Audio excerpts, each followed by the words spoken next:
It all started on a crisp autumn morning, the kind where the air is sharp and the leaves crunch under your boots like a symphony of warning signs. I had just moved into a new suburban neighborhood, one that boasted pristine streets, immaculate lawns, and a friendly community vibe, according to the brochure. What it didn't mention was the presence of the HOA overlord, Karen. Karen had a PhD in petty grievances, a minor in intimidation tactics, and a master's degree in selective enforcement. She had a reputation for turning the smallest infractions into dramatic neighborhood crises. My Cara 2019 matte black Mustang was my pride and joy. It wasn't flashy in the obnoxious way, but it drew attention because of the way it gleamed under sunlight. And, more importantly, it was mine. Karen, however, took one look at it and decided it violated some HOA guideline about non-conforming aesthetics. I never received a written notice. Apparently, her eyeball inspection sufficed. The first encounter was subtle, an innocuous note stuck under my wiper blade. Car in violation. Immediate action required. I ignored it. That was my first mistake. 3 days later, I returned from work to find my Mustang gone. The street was suspiciously empty, except for the small, smog smile I imagined on Karen's face. A quick call to the towing company confirmed my fears. Yes, she had orchestrated the towing, citing some nebulous HOA ordinance about curbside aesthetics. I spent the next hour fuming, trying to reason with the towing company, only to find that HOA directives trumped personal ownership in this twisted suburban power dynamic. Determined not to let this slide, I began formulating a plan. And when I say plan, I mean something that would permanently imprint the memory of my Mustang and, by extension, me onto Karen's sense of reality. It had to be dramatic. It had to be unforgettable. And most importantly, it had to fit a certain unique style. That's when I remembered the tank. Yes, the tank. My grandfather had been a collector of military vehicles, and after his passing, I inherited a small but imposing 25-ton M1 Abrams replica. Functional, intimidating, and street legal under certain permits, it had mostly sat in my backyard, a conversation piece more than anything else. But Karen's blatant disregard for civility had changed that. It was time for a tactical display of suburban justice. The next morning, I prepared the tank for deployment. It wasn't just about raw power. It was about symbolism.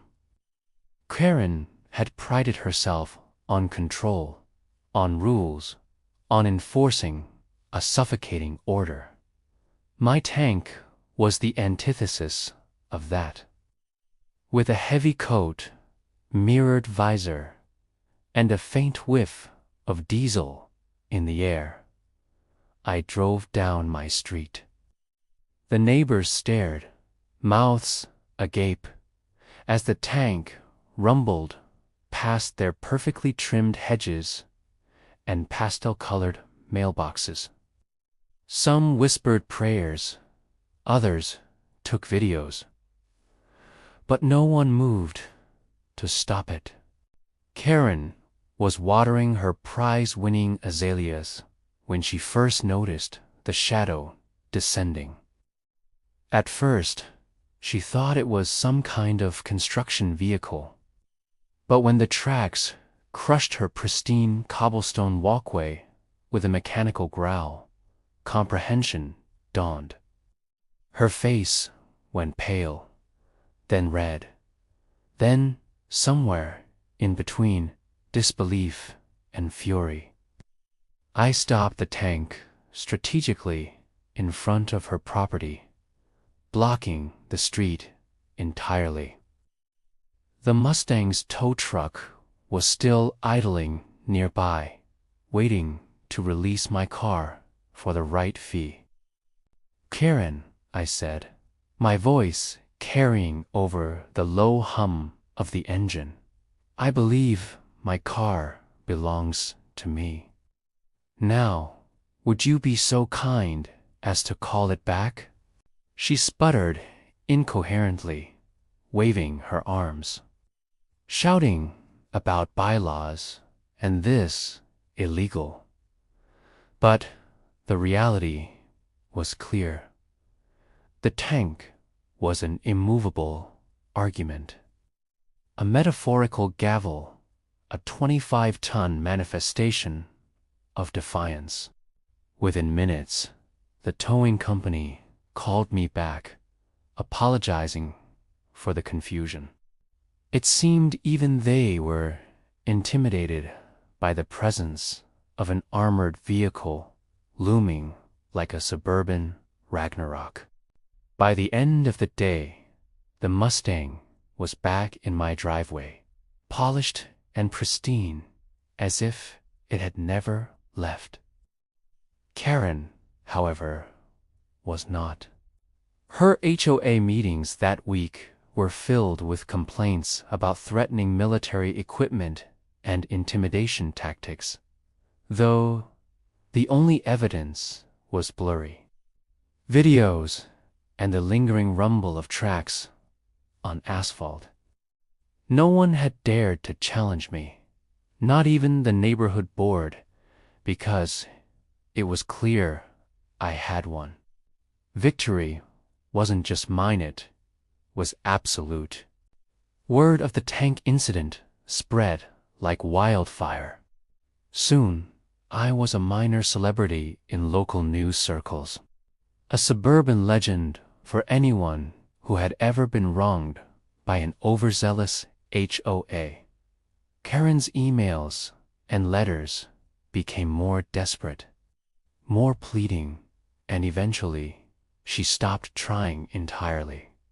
Her reign of petty terror was effectively terminated by a single, improbable, and entirely legal act: the appearance of a 25-ton tank in the middle of a quiet cul-de-sac.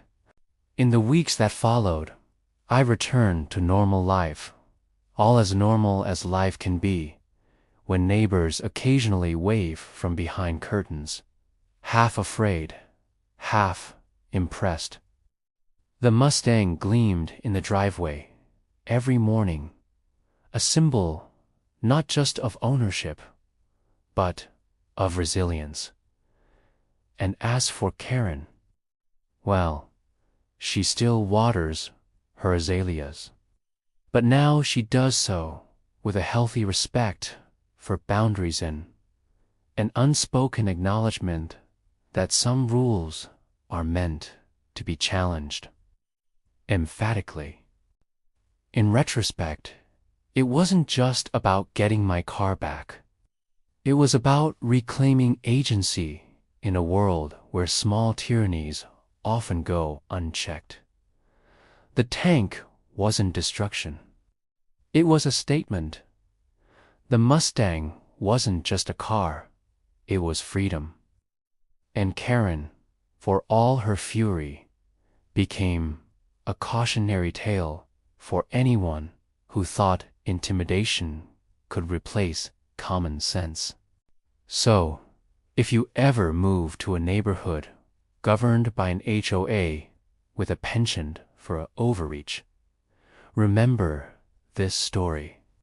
Sometimes the only way to enforce justice is with courage, creativity, and, if necessary, a 25-ton tank rumbling down the street. After all, freedom isn't always subtle, but it is always memorable.